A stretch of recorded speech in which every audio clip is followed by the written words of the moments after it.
Hello and welcome to Behind the Scenes, a podcast where we talk about the intersection of art, culture, and big ideas. I'm your host, Sean Malone, the creative director for the Foundation for Economic Education and the creator of Out of Frame, a video essay series on YouTube.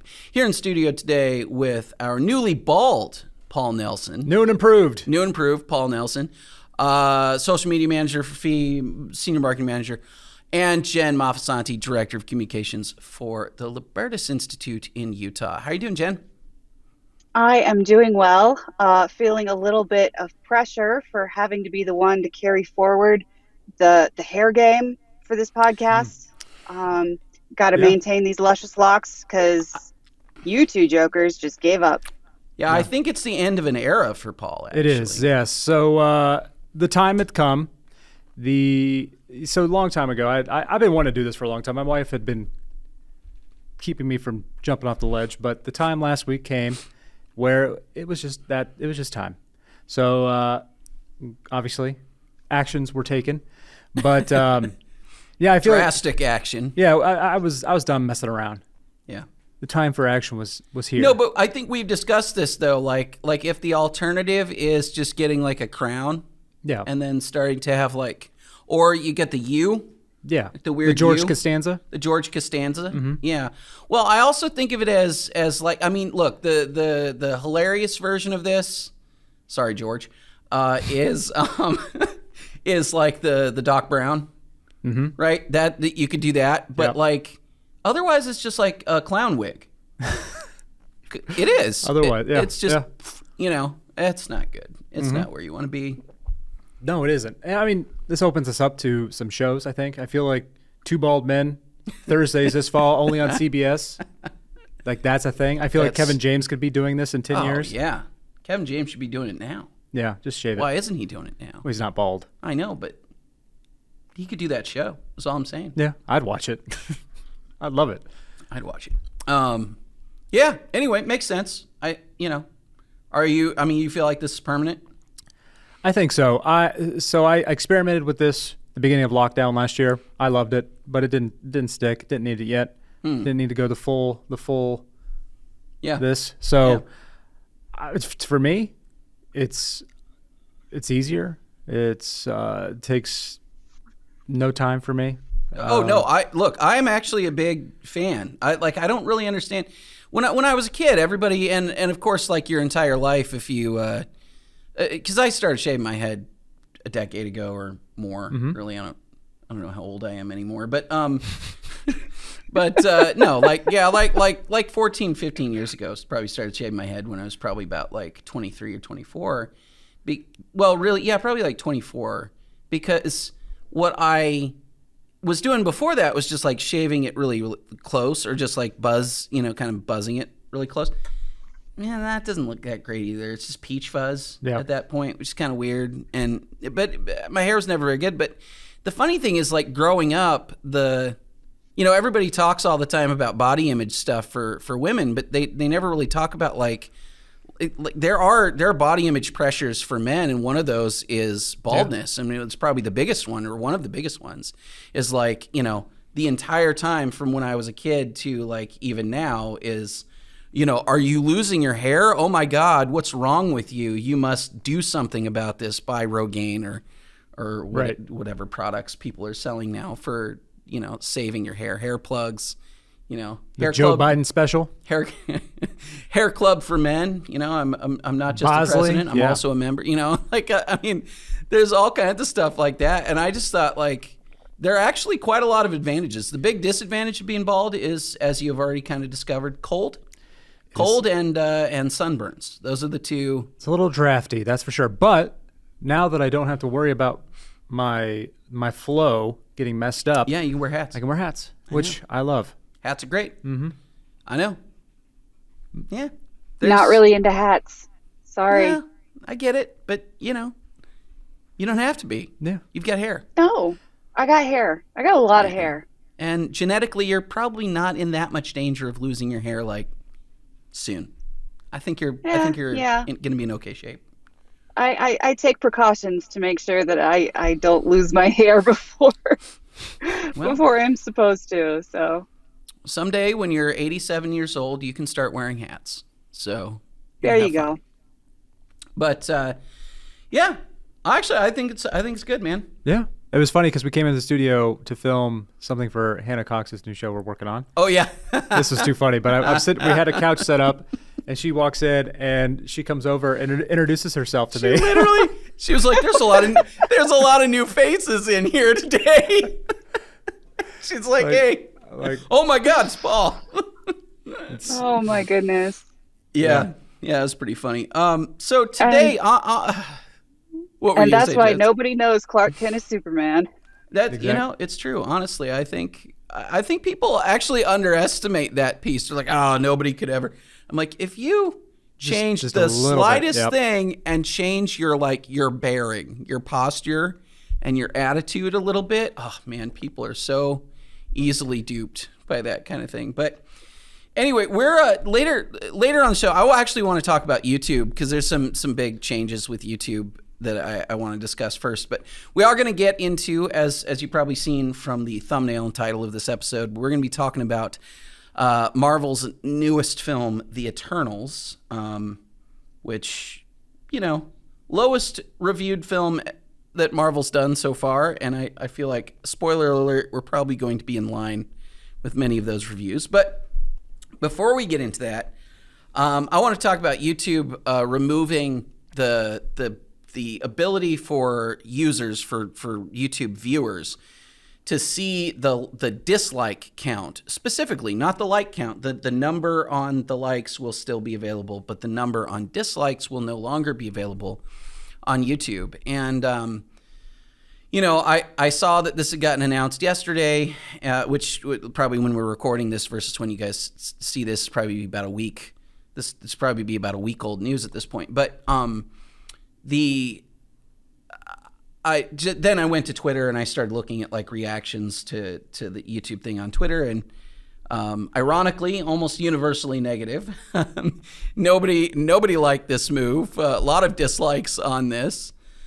I don't think it's a good idea. I mean, it's funny because we just released an Out of Frame episode, recently on Cowboy Bebop, where we talk about fundamentally the importance of,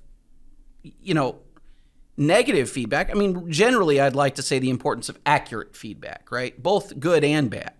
You want people to be rewarded for behavior that is good and for, in the economic sense, creating value for the world. And you want people to be have negative reaction for bad behavior and for, consuming without creating and all of that kind of stuff. So I think YouTube is really doing themselves and everyone else a disservice here. Their arguments are also paper thin.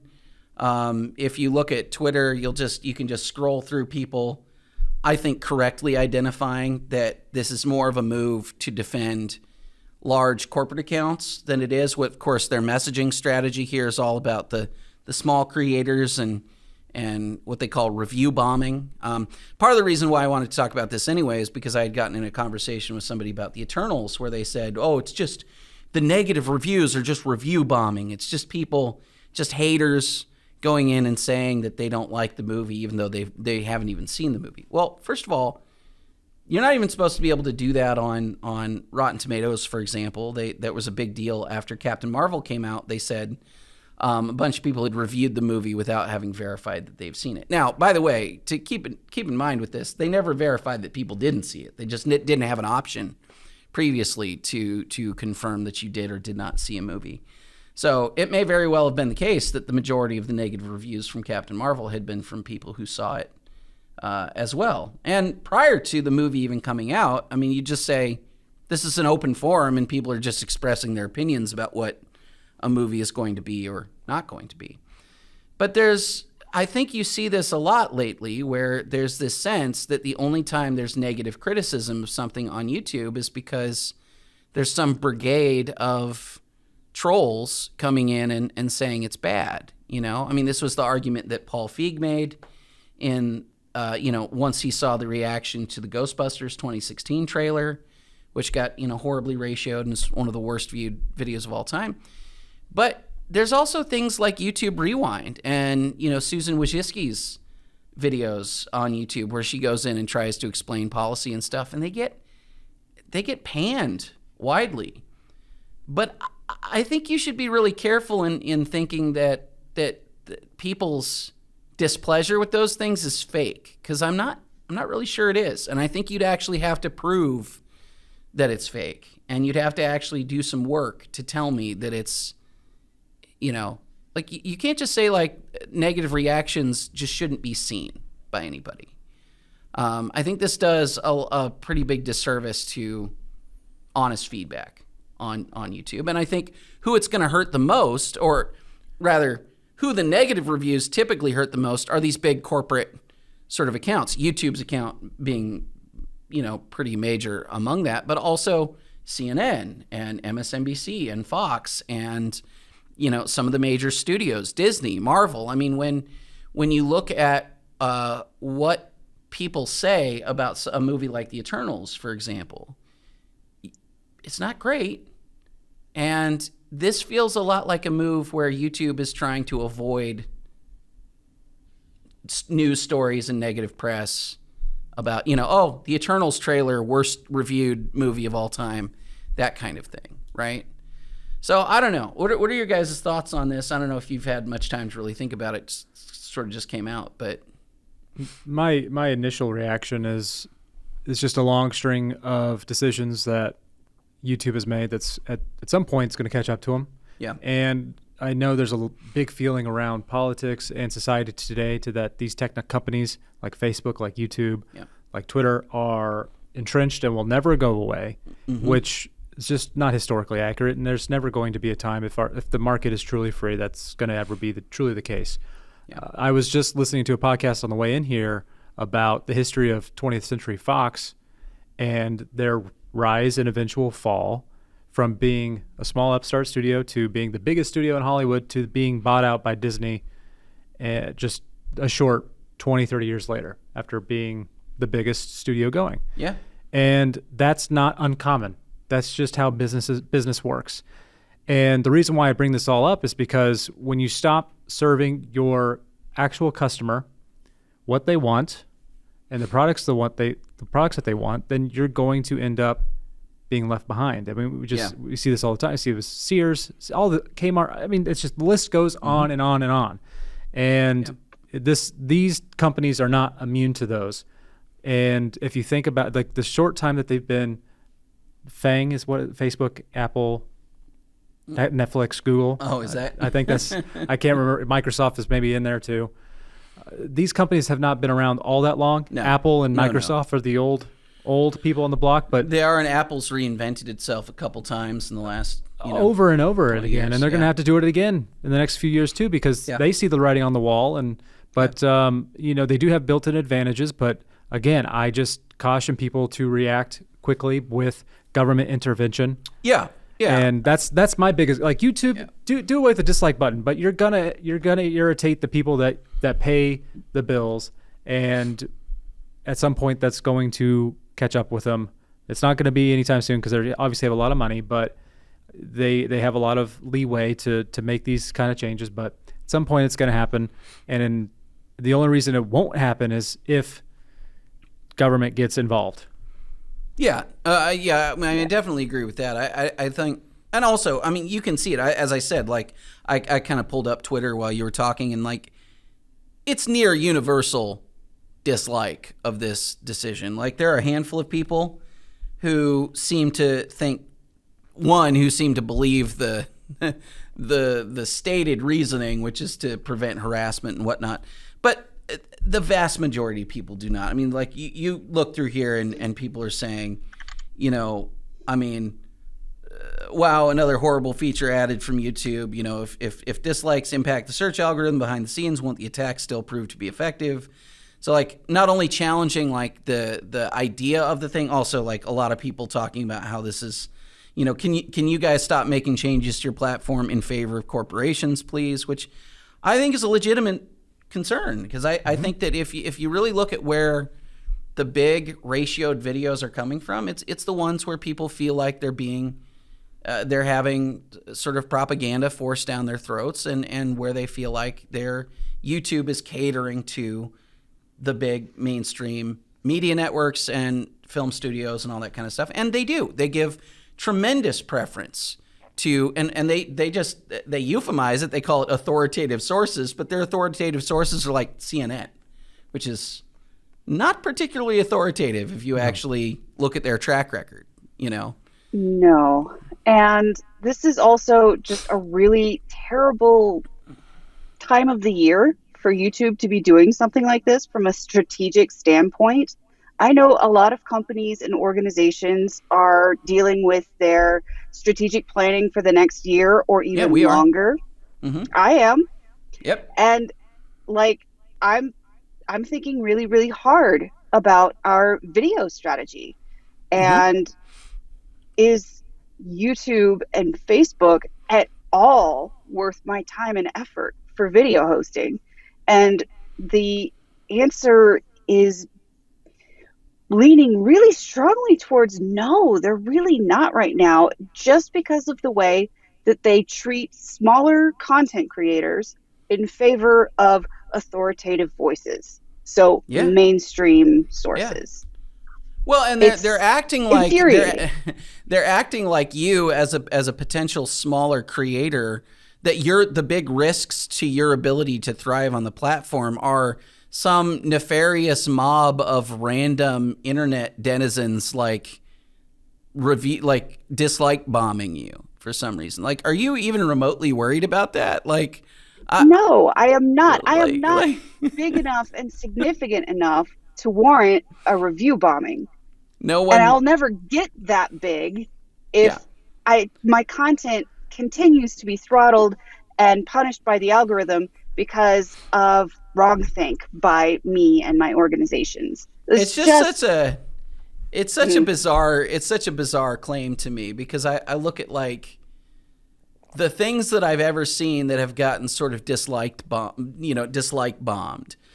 First of all, have been genuinely disliked. Yes, there were a lot of people who came in to sort of jump on that bandwagon.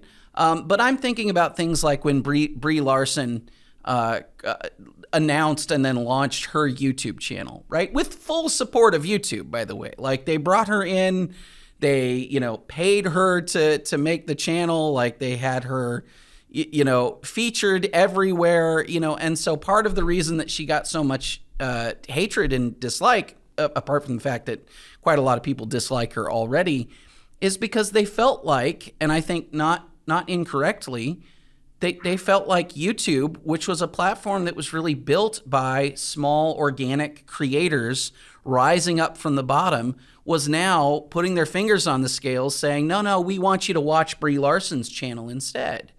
And everybody hated that because it feels, and frankly, it is a fake thing. It's AstroTurf in the world of YouTube. It's not a real channel, and yet she immediately launched to massive, subscriber numbers, and she was featured all over the place.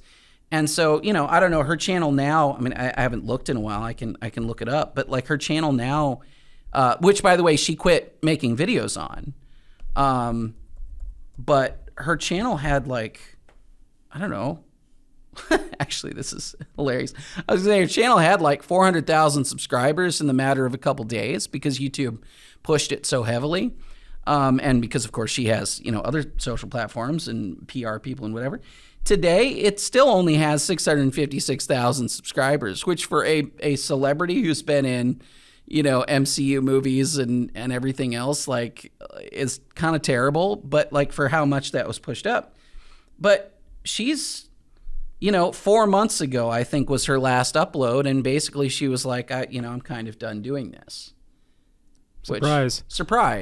Yeah. But yeah, she got a lot of dislikes on all of that because everybody actually felt like it was a bad thing. This is where I get kind of annoyed with all of this, is because the people at YouTube seem to think that like people expressing their one means of or one of their only means of like expressing displeasure in one of their decisions is like all inorganic, fake, trolls, bot accounts, whatever. Like they always kind of make it seem like it's all this fake response. But in fact, it's probably a real response, or at least overwhelmingly a real response. They just don't seem to like the response. And instead of modifying their behavior or their policies or whatever, they're just like, well, let's just hide the response. Let's just make sure nobody sees how much everybody hates this. And by the way, some other people have noted too that, and I think this is probably accurate, like if you really start thinking about the potential unintended consequences of this, you still have the ability to comment. So now I suspect if there's any kind of, sort of dislike bombing, it's just going to move to the comments section instead. Where it will only be more virulent. Yeah. Because no, they it'll got definitely be more worse. space. They got more space and more words to use. So Good job, guys. good job. But Paul, You're doing I agree terrific. though. I think like all of these decisions just make it harder and harder to take YouTube seriously in the long term. I mean, we Jen touched on it. We're working on planning right now too, and we have serious questions about what is the future of fee on these different platforms. And Yeah. previously, it wasn't that hard of a question to answer. Yeah. No, absolutely. We relatively knew where everything stood, but this year has been very difficult to judge what we can say, what we can't say, how we can say things. And not just on YouTube, on Facebook and Twitter. And Instagram, everything. Yeah. And so we are taking serious looks of what is the correct, or what is a path forward that is sustainable and it helps us reach our goals. And, when companies make it harder and harder for other companies, other users, other small creators to use it, then people are just going to stop using it. So you know what? More power to you. Kill yourself. I mean, that's not. Yeah. That's just what's going to happen in the end, and it's going to take longer than what we'd love. But yeah, I think that's the biggest issue. Really, is just that all of these companies are so big at this point that they've got a long runway to expend before they actually have to start really seriously facing the facts on this. And so they can hemorrhage users for years before really taking a step back and saying maybe we should alter our course. But hopefully that still leaves a ton of room for other competitors, and it will, as long as Facebook. This is the other thing too, by the way. I've gotten, because most people, if you watch Out of Frame, you may remember the 2 episodes that I did at the end of last year on the documentary The Social Dilemma, which has only sort of become more relevant in a lot of ways, just because everybody keeps talking about the ways in which Facebook and other social platforms sort of harm society. And I rather pointedly took issue with that documentary. I thought it was bad and manipulative. We talked about it on the show. I think we all largely agreed to that. I still get people, maybe once a week or so, who, at least whose comments I actually see, who say, "Oh, you're just a shill for Facebook." And I'm like, my dude, Facebook is lobbying for all of the policies, the rules, all of this stuff that Tristan Harris wanted. That Facebook and Tristan Harris are on the same page. Facebook and their whistleblower are on the same page. They all want the same thing. They want the state more involved in dictating what can and cannot be said, and what the rules are for free expression on social accounts. And guess what? That's what's going to kill other platforms. Yep. That's what's going to kill the ability for somebody else to come in and offer a legitimate alternative. It's not going to be Facebook by itself that does it. They are, as you said, they're killing themselves. They're going to get competition. They are already. But if they can mandate that everybody operates exactly the same way they do, then suddenly there's no room for it. Competition doesn't matter that much. Yeah, it's a mess. Yeah. Final thoughts on that, Jen, before we move to the Eternals? Gosh. It's good YouTube is just such a dumpster fire. Yeah. I wish it wasn't. I don't even know what they're doing with themselves. It's a shame. I mean, it is a shame. Well, it's, anyway, I could talk about this for a long time. Let's talk about the Eternals. Speaking of a movie that got review bombed, according to, which doesn't make any sense, by the way, because if you look at Rotten Tomatoes right now, actually, I should pull this up because it was actually actively changing while I have had conversations about it. It went from being like 60% fresh on Rotten Tomatoes to like 48%. The audience score was still changing. But oh wow, I can't even get to this that easily. But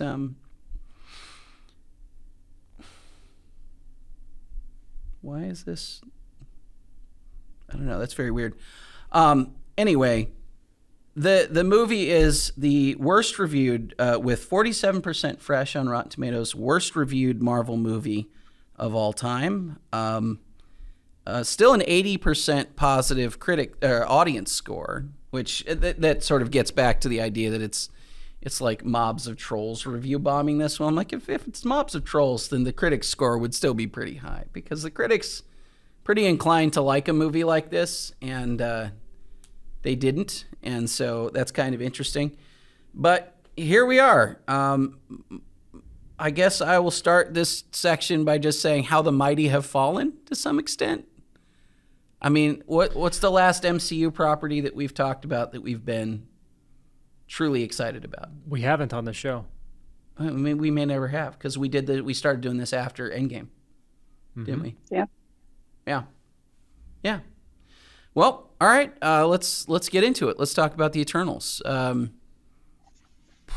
Boy, where do we even want to start? Want to start with the plot at all? Let's just do a quick synopsis. Okay. So the Eternals, basically a group of superpowered beings, a very large group, in fact, come to Earth 7,000 years ago in order to theoretically stop a whole bunch of sort of ravenous monsters from murdering people and sort of taking over the planet. The monsters are called deviants, which is very confusing given what they've already done with Loki, and I don't know why they allowed that to happen.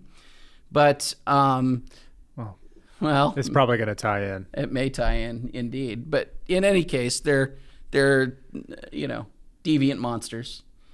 And the Eternals live on Earth for thousands of years, battling these deviants until about 500 years ago, at which point they believe they have completed their mission and there are no deviants left on the planet.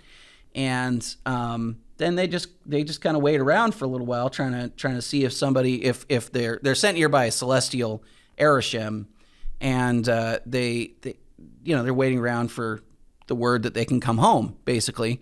But instead, they never get that word, so they just kind of split up and go their separate ways. And for 500 years, they've just been living among humans, doing their thing. Some of them are in relationships now. Some of them are, just kind of wandering around the earth. Some of them are cult leaders. Yeah, whatever. Right? Bollywood stars. Right, whatever.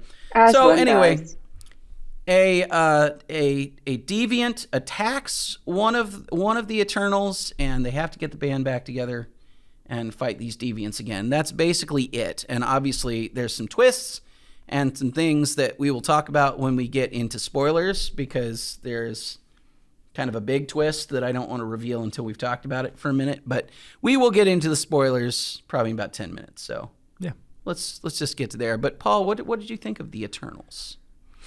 So this just goes along with how I felt with the MCU the last couple of years since the end of Endgame. Yeah. To be fair, I'm not particularly inclined to like these movies. I don't really like Marvel movies all that much. Yeah. But this one in particular was bad. And it's not a bad as in Black Widow bad, which was just felt rushed and half-baked and kind of whatever. It's weird and kind of absurd in many ways, yeah. That story at least made sense. This cost more to make than Dune. And it looked terrible. Didn't look great. No, and the story was convoluted. The CGI was flat. The worst CGI Marvel graphics you could think of. The acting is some of the worst acting I have seen in a long time, and I don't particularly like to go after actors just because it's usually the material they have to work with. Yeah, there is. I do think it's kind of funny because acting is it's very important in this process, but people overstate how much control the actor has. Right. And the reason why they talk about because the two main characters, Cersei and Icarus. Yeah, so that's Gemma Chan and Richard Madden from Game of Thrones, if you recall. We've got 2 Game of Thrones guys, 2 brothers. Yeah, so Yep. they just, compared to the rest of the cast, they're pretty wooden. Don't really care about them. Yep. But I don't know if it's necessarily all of them. I think it's a lot of the story. Yeah. I think the most interesting stuff about this movie is not necessarily about the movie, but just really the state of play of what this movie came out. Yeah. It's not currently showing in China. It was directed by Chloe Zhao, who is Chinese, who's not particularly liked by the CCP, I guess. Yep. So Yep. Disney is continuously, we've talked about this on the podcast a lot. Yeah. Disney's trying to get movies into China. This one's not there. Yep. Now, so what are you doing? But just going back to the movie, it's too long. It's What did you say? 2 hours and 37 minutes. 37 minutes. It's a long one, and it's just the worst of Marvel. That's what I could say. It's a bad CGI, bad acting, story is too convoluted, and everything's just packed in. And Jen, do you agree or disagree? This movie was boring and awful, and I didn't care about anybody in it or what was happening, even when I had a sense of what that was. It was not always clear what was happening or why or anything like that. This failed on every single level, and I am unspeakably disappointed. Like, I went in with low expectations. I heard that this was not Marvel's best, and I tempered my expectations accordingly, I thought. But man, like, expectations were low, but wow. Like, whew. Yeah, It was a disaster. I feel largely the same way. I think that I didn't have very high expectations for this either. I mean, some of that was just, even from the beginning of the advertising campaigns, it just seemed super flat. And, you'll notice that at no point did they ever have anything that really even rose to the level of what I'd call excitement or humor, even in any of the promos or trailers or any of that kind of stuff. Everything felt super generic. And I'll use this as sort of an emblematic of that problem, right? Is that every one of these Eternals has their own unique power. And first of all, that doesn't make any sense. So we can get into just the numerous things that don't make any sense about the construction of the Eternals as a team and why they exist and all that kind of stuff, although we're going to have to spoil some things to have that conversation. But let's say every one of these has a unique power, except for every one of them looks exactly the same. It's some generic sort of yellow, amber, golden sort of energy blast or energy shape, or, sort of, it's like, when Doctor Strange, like the effect for Doctor Strange's shield came up and we started seeing like that sort of golden kind of like intricate pattern thing happen. And Marvel started putting that everywhere. And so now we've got Gilgamesh, who has, a gauntlet made out of that kind of golden energy. You've got Athena, who has like spears and shields made out of that stuff. You've got, Icarus, who shoots those beams out of his eyes, and Kingo, who has just Finger guns. Finger he has guns. Literal finger guns. He can do a Kamehameha, though, so there's that. Pretty lame one. It's not a great one, and it takes him a good long while to rev it up. But what, on brand. I also felt like it was a little bit of a missed opportunity for somebody like Kumail Nanjiani to not just do Kame. That's probably copyrighted. It is probably copyrighted. You probably can't do it, but in any case, everybody looks the same. All their powers are they're funny because they're different, except for they're all still completely interchangeable. And you could swap one character out for another character, and I wouldn't know from their personalities. There was this the Red Letter Media guys ages and ages ago in their first, I think it was in their episode 1 breakdown, which is like, you know, the biggest thing the Red Letter Media guys ever did. Like they talked about, when they got into the section talking about the characters, Mike Stoklasa talked about the idea of, and I don't know, maybe Jay wrote it, but if you took this character and you could not describe them using physical attributes, like you couldn't tell me what they looked like or what they did, how would you describe these characters? And I'd like to apply that test to this movie. Like if I told you, describe to me Thena, Angelina Jolie's character in this movie, but you can't tell me that she's played by Angelina Jolie, she looks like Angelina Jolie, or she has spear things. Well, I think you chose the wrong character. She's the only one that actually had an interesting story. No, she had an interesting story, but I'm saying describe her personality. She's a warrior that has PTSD. Okay. That's it. That's the closest you can get, but... Yeah. Ajax? Selma Hayek. I don't nothing. But yeah, no. Well, and maybe worst of all, right? Cersei, British, sort of. I don't know. She has feelings about things. She likes Earth more than the other ones do. I mean, I guess. I don't know. Look, I'd be hard pressed to define specific personality traits for any of these characters, including Angelina Jolie's character. I think she has the most interesting story. Yeah. But it's told so superficially and so quickly, right, that it doesn't even matter. Right. Icarus is Superman with no moral values or interesting things to say or charisma. So the new Superman. More aggro as well. More aggro as well. Yeah. No, I mean, yeah, I don't know. I mean, every one of these characters is so thin. Yeah. But part of that is like you've got, 10 of them. It's way too many. And you've got to try to introduce and develop all of these characters in the span of 2 hours. And it takes 2 hours to even really introduce all of them, let alone giving any semblance of character development to any of them. They're just, I don't care. I don't care about any of them. No. And because they tried to do too many characters in this movie, the pacing was all wrong. The plot itself might have been interesting and cool to watch if we'd actually gotten it in any sort of reasonable amount of time.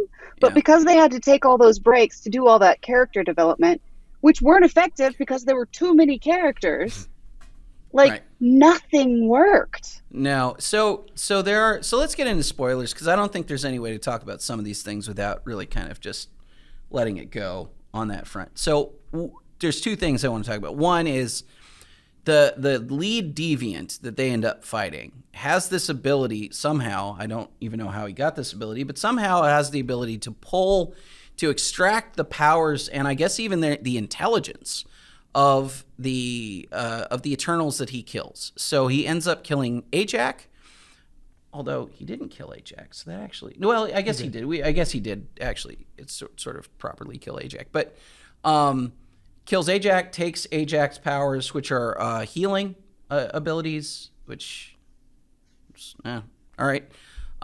Again, it just calls into question: why didn't Arishem the Celestial just give all the powers to everybody? It's a lot of flaws. Why would you send somebody to Earth that you wanted to fight that none of the rest of them had healing abilities? I think it's just the problem of central planning. Yeah, it's some of the worst. But anyway, so Ajax takes her power. He then kills who's the other person? He kills Gilgamesh and gets Gilgamesh's strength. I forgot about that. Yeah, right. Well, right. Does he kill? I think that's it. I think he only kills the two of them. And as he's doing this, he's also like evolving himself and becoming sort of sentient. So it's like basically a monster beast. The only way I could really describe it to anybody else, but it's also kind of a little bit of a deep cut now, is the Hellhounds from Hellboy.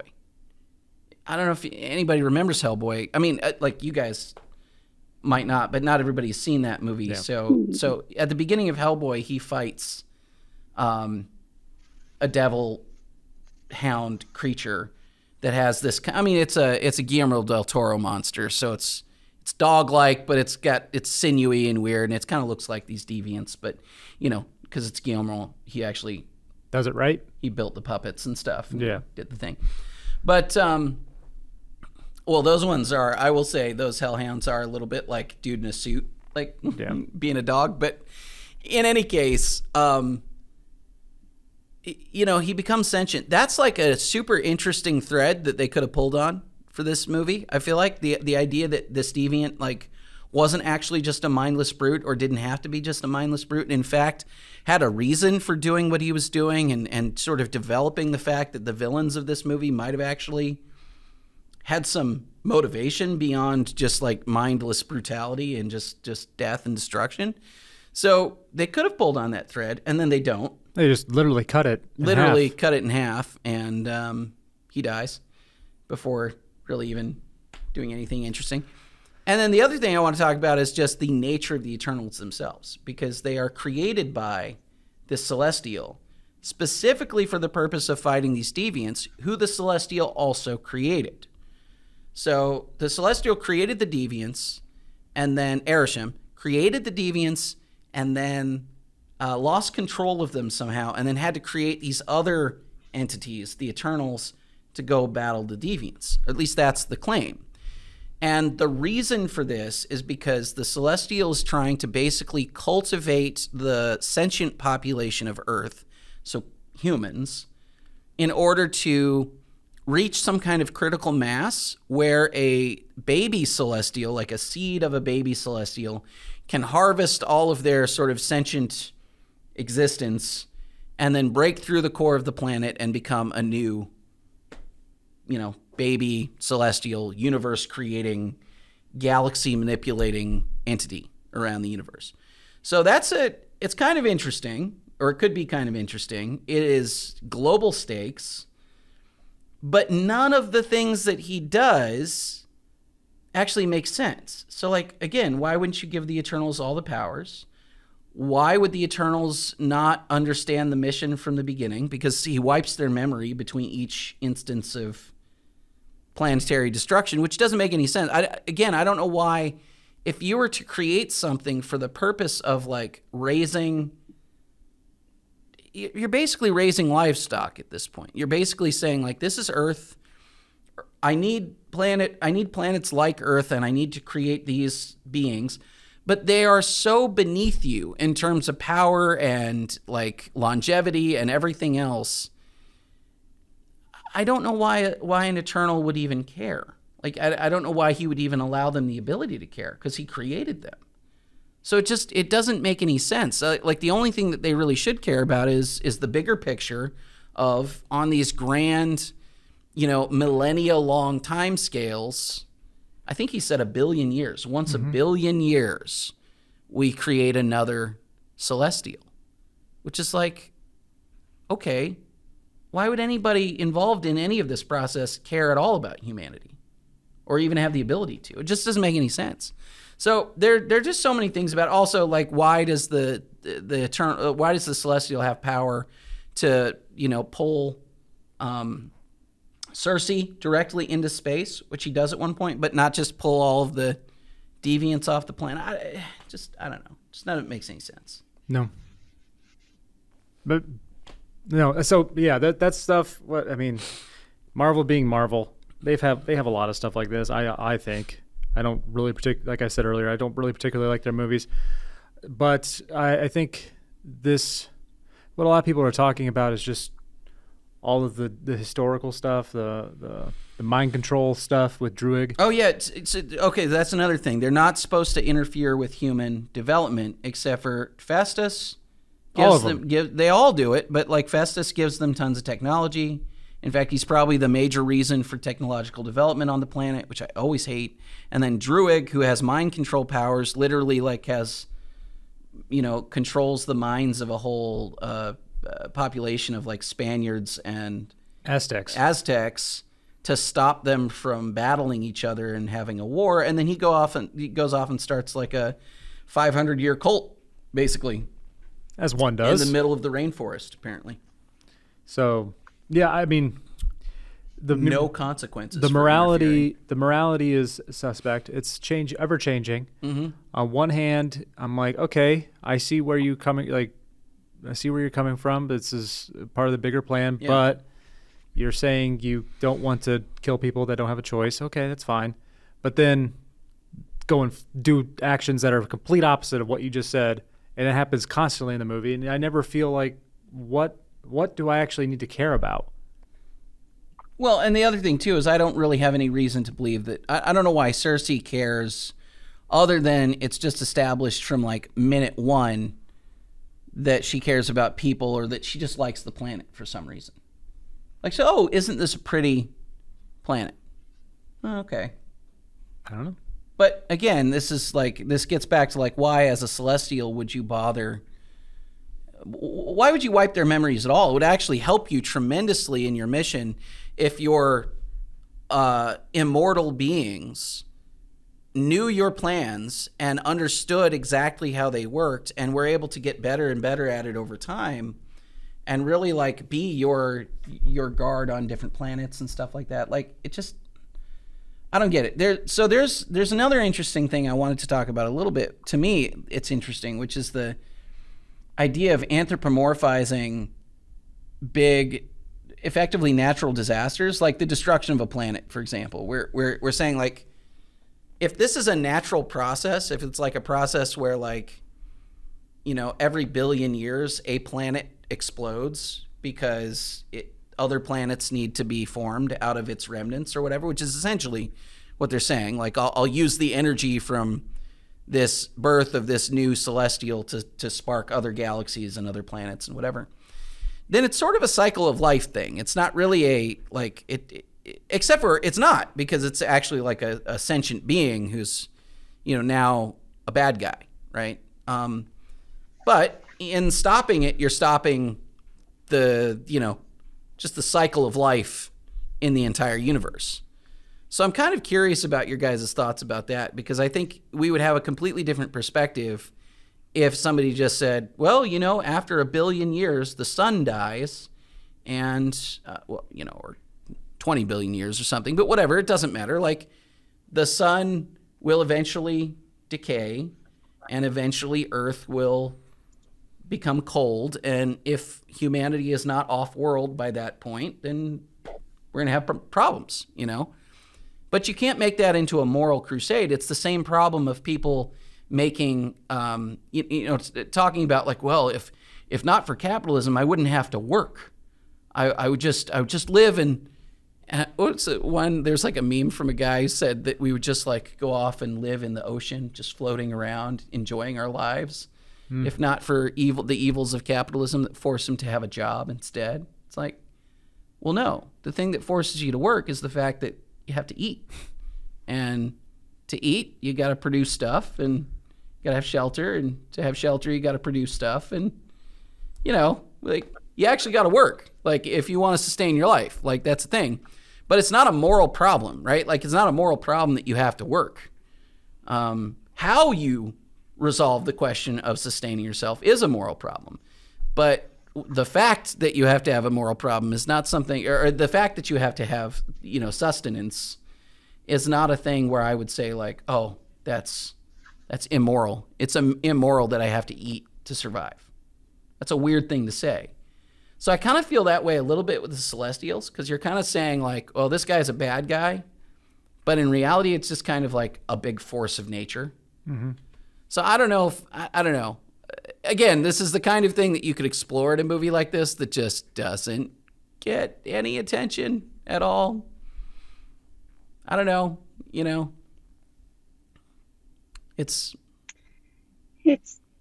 dumb. It's not well thought out. It doesn't really work if you think about it for more than, you know, a minute or two. No. It's just, it looks cool, so let's do it.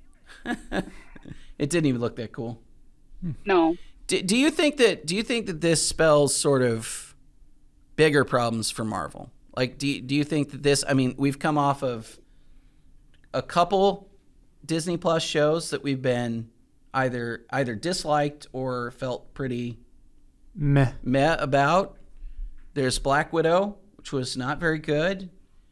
What else came out after Spider-Man. Spider-Man: Far From Home, which was really kind of the tail end. Shang-Chi, which I was fine with, but I think we were the rare exception. It's fine. I don't think very many people are that excited about it. No, and again, I wouldn't say that I'm like ultra excited about Shang-Chi. I thought it was good. It was better than I expected it would be.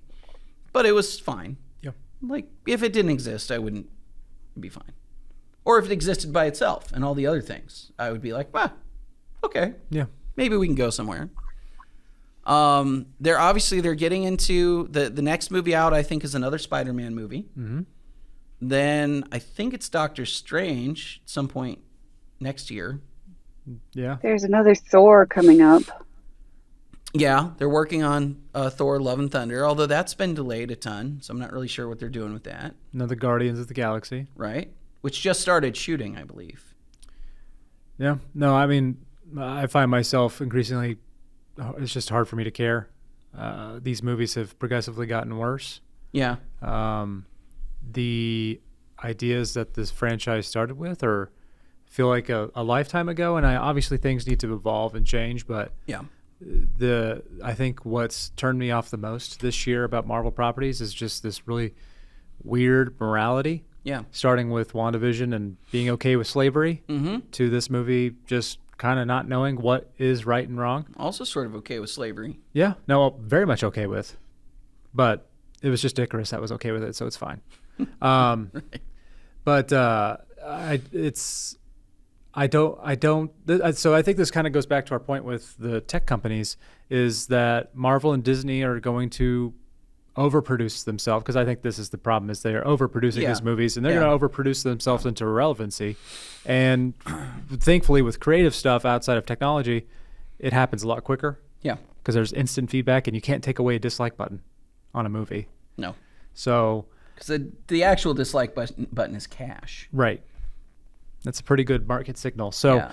I think this movie didn't do that well at the box office. I think depending on who you ask, they'll say, oh, it's fine because it's a pandemic. Other people are like, they had to revise expectations down $25, $40 million, something like that. Yeah. So I think the picture is getting pretty clear that something is going to have to change. Mm-hmm. But I don't know if a drunk troll and Harry Styles is going to do it. Probably not. What about also, a PG-13 Blade? Oh my God! Is that a thing? Is it going to be PG-13? That's a thing. They are scaling it down to PG-13 so they can show it on Disney Plus. That's an incredible disaster, isn't it? Just in the making. Yeah. It's just not even always a good idea, trying to right? ice skate uphill. Meanwhile, DC is over here making Robert Pattinson. Always trying to ice skate uphill. What a good blade pull. Good job. I've been waiting. I've been waiting to use that one. Nicely I've had that done. one in my pocket. I don't know how many people would have gotten that, but that's a good Wesley Snipesism right there. Well played. Yeah. I mean, hopefully DC can come through with the new Batman movie. Yeah, I'm kind of curious about that. Like, DC has taken a sort of a different tack entirely, which is like to sort of almost abandon, or at least feels like they've almost abandoned the idea of a shared universe. And that's okay. I don't think it's that bad of a thing. Well, and the other thing too. I don't hate that at all. Well, I don't hate it. The other thing too is that they're about to do a Flashpoint movie, right? So the next Flash movie is going to be all time travel and interdimensional stuff and like different timelines and all that kind of thing. And you can really screw that up in a lot of ways. I think Marvel is actually embarking on their road to screwing that up pretty royally, because I think is Kang controlling all this? I guess because he has to be. What's the timekeeper guys? Like, I don't know what any of this. No, none of that makes any sense. But also, it's going to get worse because we're going to get into all the Doctor Strange stuff and the multiverse of madness. But also before that, we're getting multiple Spider-Verses. Like, it's going to get really convoluted really quickly. But here's what I was saying about DC, though. DC, on the other hand, has an opportunity to reset their extended universe if they want, and if they can actually pull it off, because they can take all the same actors and they can pull in from different universes movies with different tones and different settings, and like actually adjust the things about the DCEU that haven't really worked very well, which has largely been like mismatch of tone and like characters that don't really fit who they are or who they really should be. You know, like having kind of a dour Superman is not a great start for that universe. But you could pull in a Superman movie that was still Henry Cavill, if he wants to do it, that was much better, and then you could ultimately call it Earth 2 or whatever. You know, I mean, you can... Here's a good idea. Start with making one good movie. No, that's a much better idea. They have to start there, but, you know. What's the last good DC movie? I would say Zack Snyder was almost there. Good? Yeah. Shazam. I think it's probably only Shazam, really. No, I mean, I think... I was thinking like Dark Knight. Oh, you're going back farther. Yeah. No, I think Shazam is good. Okay. I think I'll stick with Shazam. Okay. I think that one's a good one. Dark Knight, obviously, it's a class of its own. Yeah. But yeah. I mean, it kicked off all of this stuff. Right. Yeah, so I rewatched... Christopher Nolan, you're just too good. Yeah. I rewatched Iron Man the other day, by the way, and Iron Man is great. It's just a great movie, and it's also like it's just not burdened by all of this other crap. Yeah. Like it just doesn't have all of these other things to try to weave in, and the only thing that gets woven in at all is the end credit sequence where Nick Fury comes and is like, "Hey, man, you're entering a larger universe and you don't even know about it yet." Right. Yeah, well. Interesting. Foreshadowing, indeed, but like, yeah. So I do want to bring up this one point. This is a throwaway line in Eternals, but they were talking, I think, Australia, after they found Gilgamesh and Athena. Yep. And they were talking about the Avengers and saying, well, who's going to lead them now that Iron Man and Captain America are dead? And Icarus says, well, I could. I'm like, I want to see that. I want to see the guy that obviously has morally conflicted values about should Earth exist or not. Oh, yeah. Go up against or join with the Avengers. I don't care about all this other stuff. I want to see that. Yeah. But no, it's just move on. Again, there are all kinds of things in this movie that I think you had an opportunity to like do a pretty interesting philosophical conversation. Again, about like whether or not you battle a force of nature or it's even worth battling a force of nature. You see, like this Celestial has been doing this for billions and billions and billions of years. He is like radically more powerful than you are. He created you. He can do anything he wants, and the reason that he's doing this is actually not. It's not malicious. It's not anything really. It's just factory farming, kind of, but also like it's just the nature of existence. It's not anything. It's just, you know. Yeah, I've always found it very problematic to try to apply human morality to non-human entities in fiction. When we're doing that in a big way here. Oh, in the biggest way. And they're not... A Celestial is very clearly not a human, and you cannot expect it to think and act and feel the same way that humans do. No. But I don't think you should expect Eternals to do so either, which is the weirder part to me. Apparently do. Yeah, but they were created by... I completely don't understand. And they're just fancy robots anyway, so they were programmed to do that. Right. So it's wild, man. None of this was thought out well. This might be my biggest like core problem with the Eternals is just the very idea that they are sort of created like robotic entities is the biggest problem for this movie, because it immediately shoots off 9,000 other problems and questions that you have to address, which is like, why were they built this way? None of it makes any sense. No. So, all right, I think we should wrap it up there. Are we going to break it out? We're going to break it out. So we're going to try a rating system here. We've never done it before. We're going to do, I called it earlier, I called it Olympic scoring using stars. So Paul, Jen, and I each get a star. We can break that star up I was going to say like half, but I'll just say you can break up the star however you want. You can do a quarter star or a half star, whatever you want to do. The maximum number of stars, 3, and we each give our rating, and that's the cumulative stars is what it is. So if we each give 1 full star, it's 3 stars. That's the best it can be. If we each give 0, it's 0. Mm-hmm. And whatever in between. So Paul, what's your rating? -1. -1. It's 0. I mean, this is 2.5 hours of my life I will never get back. And I was thinking about this because with Black Widow, we didn't like Black Widow, and it was 2 hours, 13 minutes, 30 minutes shorter than this movie. But to Black Widow's credit, there was still at least some excitement, even though it was just predictable and kind of felt like everyone was just running through the paces. And invincible for no reason. There's problems, but there's some action that you could get behind. Sure. But this has action, everything falls flat, and there's not like after today I never want to think about this movie, but I know I'm gonna have to think about it again because guess what? Cersei and Harry Styles and they're coming back. Patton Oswalt and Kit Harington. They're definitely coming back. Man, Kit Harington's it's not his fault, but he's going from one failed franchise to another. Or I should say dying. Not failed yet, but we didn't even talk about Kit Harington, by the way. It's literally shouldn't have been in this movie. His only existence in this movie is to set up his existence in the MCU so that he can be a character in some other movie or TV show, probably Blade. I'm suspecting. Jen, what's your star? This is 0 stars. Like, this does not deserve any level of star anything. It's awful. It's black hole. Don't see it.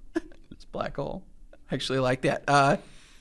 I got to do the same, which is kind of depressing for our first time out doing a rating system, but it's just a big goose egg of empty stars here. Come back next week. I think the movie's going to have a little bit more stars, but have a little bit more of a nuance to it. Correct. Yeah, I definitely think next week's. So, in fact, since Paul already sort of spoiled the feeling, the sentiment a little bit about next week's movie, which I think we're all on the same page largely about liking, come back in a week and let us talk about a much, much better film. But I won't tell you what that is until next week. So, tease. All right.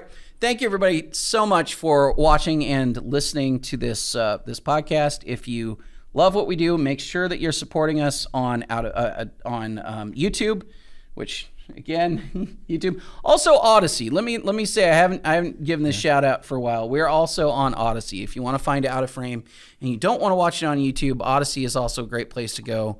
Just search for Out of Frame on Odyssey. You'll find us. And if you really love what we're doing, please consider supporting on Patreon or Subscribestar. We've got, obviously we're going to do a bonus section right after this. So you stick around. We're going to answer some viewer questions. And of course, there's the backstage on Discord that's got a lot of activity. And these cups, all kinds of cool swag, things like that. So feel free to support us if you like the show. If you're just a little bit of a fan, we still love you anyway. So thanks for watching and listening. We'll see you next time.